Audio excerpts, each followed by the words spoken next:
Hey guys, Zach here. I want to do a short impressions video on my brand new Will Moon Mark 6. Now let me just talk a little bit about Will Moon before we get into this knife too much. Will Moon is a guy, a custom knife maker who does some pimp jobs and some other stuff that I actually stumbled upon on YouTube through the the ever-growing knife community on YouTube, and I just kind of fell in love with his work. Up to this point, he's only offered integral, an integral version very similar to this, just a complete titanium integral knife, and those are a little bit out of reach for me as far as price goes. But more recently, he started offering this. He's calling it a Mark 6, which is a non-integral, two-piece construction version with the same design. So I had to jump on it and pick one up. I'm gonna put his YouTube link down below. If you haven't checked him out, I know most of you guys who watch me have. Jump on and give his videos a chance. Take a look at his knives. Anyway, what I got here is a Mark 6 with kind of sort of a modified spanto. I wouldn't really call it a spanto. It's got a little bit more of a, what we're going to call, Will is calling a utility tip. You've got a little bit of the non-ground portion right here that adds a little bit of beefiness to this tip. But other than that, you've got a real nice hollow ground blade here. Get that tip up to the camera. This is kind of unusual. Will does a lot of different grinds. He does modified tanto, he does spanto, he does tanto, he does drop point, he's got this harpoon shape that's pretty cool, and one of the things I really like about him is that his knives, every one of them seems to be just a little bit different. Every grind, that's how, one of the ways you know that he truly is grinding these by hand on his own in his little shop out there on the East Coast.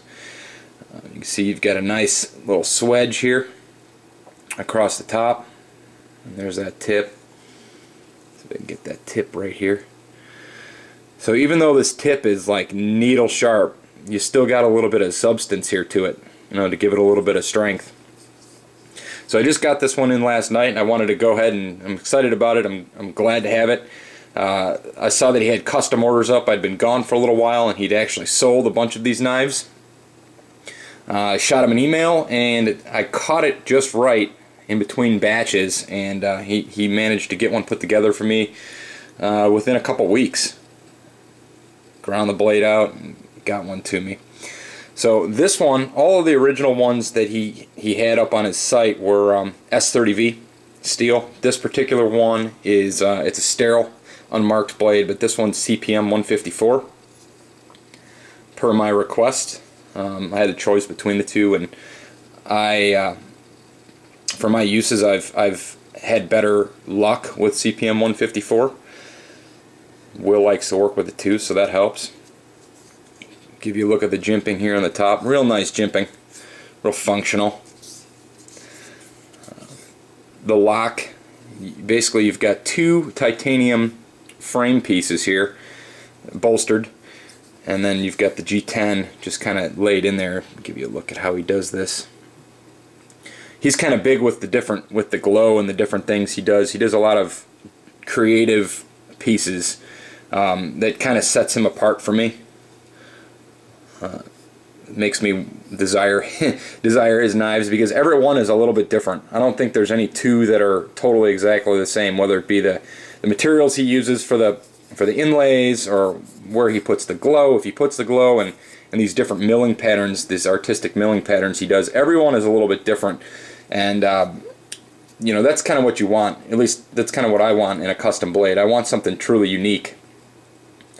You got a black G10 backspacer with the lanyard slot there. It's kind of a neat way he does that. It's offset to one side just a little bit. Trouble getting her to focus this morning. There you go. I had him make me a titanium pocket clip, which I think the clip design is fantastic too. It's a nice little short clip, but it sits in the pants really well. Really very thin. It also comes with a G10 pocket clip, which is what these come with standard. And mine is in black. The G10 is the exact same shape and everything. It's just I wanted to match it all up with this sort of bead blasted titanium up here, these bolsters.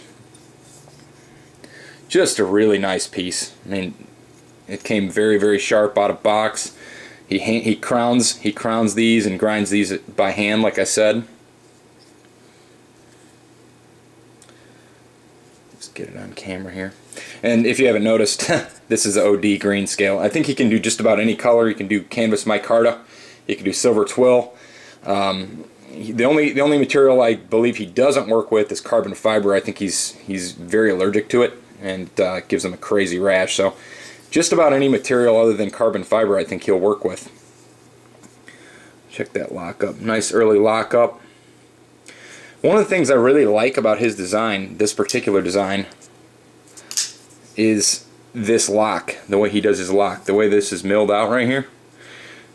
On both sides it kind of matches up. It really makes it easy for me to get my thumb down in there and disengage the lock very, very easily, very effortless. You know, one hand, no problem.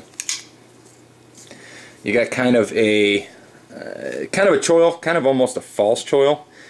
It's not completely rounded out, but you can get your finger in there if you're going to do some choked up work.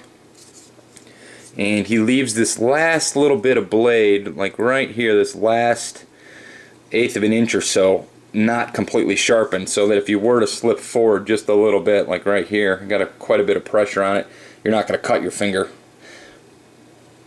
Which is also a nice little touch. I don't know if he does that on purpose or what, but I actually like that.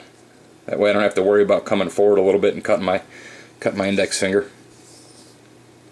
Just really, really a great guy to work with. The knife comes with this sweet little pelican case. You know, I mean, most of these high-end knives you get in these custom knives, they come in a cardboard box or wrapped in bubble wrap. Will takes it a step further and he sends you this nice little pelican case for this beauty. One last thing I want to mention here, the pivot here, it rides on a caged, like a thrust bearing. So it's a captured bearing, unlike IKBS where they're loose bearings. You take this thing apart and the bearings go flying out. It's actually you know, a race. The bearings are in a race there, and this thing is just so smooth. I mean, just such a smooth knife. I mean, just so effortless. Not too effortless though, where you can shake it out. I mean, I tried. I can't shake it out at all. So it's got a good strong detent on it, which you want on a flipper, so that you actually can get it open completely every flip. You know, you don't end up with one of those half-cock flips where it ends up like this. But yeah, I want to show her off a little bit. My Z-Wear Strider S&G hasn't left my pocket now for 3 weeks. Ever since I had it, this one might kick it out for a little bit while I try this out and see how it rides. I had it in my pocket last night and this morning, and since it's so slim, even though it's very long, the handle's about 5 inches long, and the blade is like nuts to 4 inches long. The overall weight on it's around 5.5 to 6 ounces, somewhere in there. So it's not a real heavy knife for how big it is. And because of the slim, sleek design, you put it in your pocket. It rides in your pocket very well. When you're reaching into your pocket, you're not getting caught up on any kind of aggressive jimping on the frame, which is nice if you want to carry a knife regularly and you want to have stuff in your pocket that you carry your knife in. You want to be able to get your hand in there and get to it. But just very, very, very cool design. The guy is really, really doing a great job over there. There's a look at your flipper.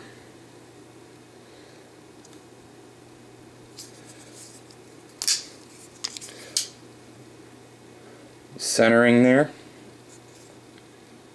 You know, and the grind is it's not 100% perfect. You know, and that's another tell for you know, somebody that's hand grinding these blades. It's a slightly bit asymmetrical here at the tip, but you know, it adds that kind of uniqueness for a custom knife. That any of you guys that have purchased a custom knife, you know that there's always some little thing that lets you know that it was made by hand and not by machines.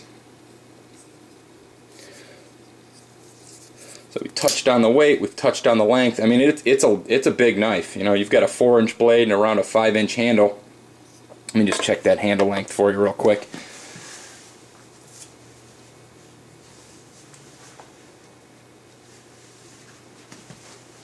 Grab my tape. Excuse the delay. You're looking at about a 9.5-inch overall length on this sucker. Now, ergonomically, you've got this finger groove right here by the lock and the flipper. It's just perfect.